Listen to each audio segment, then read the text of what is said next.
Hi, it's me Prince. എല്ലാവർക്കും black W ചാനലിൻ്റെ പുതിയ വീഡിയോയിലേക്ക് സ്വാഗതം. എന്തുണ്ട് വിശേഷങ്ങൾ? എല്ലാവർക്കും സുഖമല്ലേ? എല്ലാവരും ഹാപ്പിയല്ലേ? ഹാപ്പി ആയിട്ടിരിക്കുക. Anything happy life has to go on always പോസിറ്റീവായി.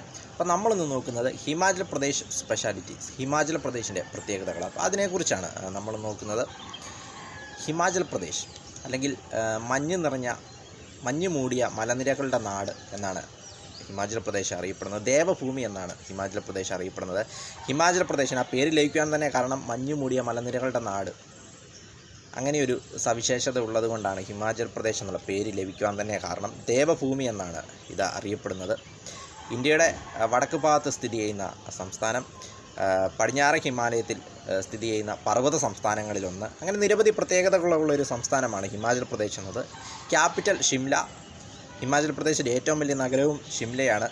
ഹിമാചൽ പ്രദേശിൻ്റെ പോപ്പുലേഷൻ എന്ന് പറയുന്നത് 68,66,402 ഇവിടുത്തെ പോപ്പുലേഷൻ എന്ന് പറയുന്നത്. ഇവിടുത്തെ ടോട്ടൽ ഏരിയ എന്ന് പറയുന്നത് 55,672 കിലോമീറ്റർ സ്ക്വയറാണ് ഇവിടുത്തെ ടോട്ടൽ ഏരിയ എന്ന് പറയുന്നത്.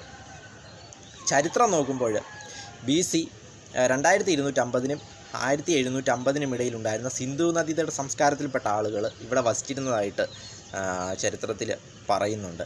പിന്നീട് ഇന്ത്യയുടെ സ്വാതന്ത്ര്യത്തിന് ശേഷം 1971 ജനുവരി 25-ന് സംസ്ഥാനം രൂപീകൃതമായി. ഷിംലയെ ക്യാപിറ്റലായി പ്രഖ്യാപിച്ചു. 1971-നാണ് സംസ്ഥാനം രൂപീകരിച്ചത്. ഇവിടുത്തെ നിയമസഭ, സ്റ്റേറ്റ് അസംബ്ലി സീറ്റുകളുടെ എണ്ണം എന്ന് പറയുന്നത് 68ആണ്. ലോക്സഭ 4-ഉം രാജ്യസഭ 3-മാണ് സീറ്റുകളാണ് ഇവിടുത്തെ എന്ന് പറയുന്നത്.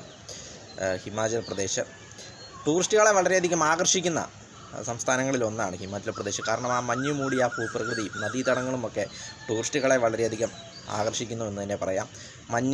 മഞ്ഞു മൂടിയ മലനിരകളുടെ നാട് ഹിമാചൽ പ്രദേശ്. വീഡിയോ ഇഷ്ടപ്പെട്ടാൽ ലൈക്ക് ചെയ്യുക, ഷെയർ ചെയ്യുക, കമൻറ്റ് ചെയ്യുക, സബ്സ്ക്രൈബ് ചെയ്യുക. വീണ്ടും പുതിയ വീഡിയോയിൽ കാണാം. അതുവരെയും ടേക്ക് കെയർ, ബൈ.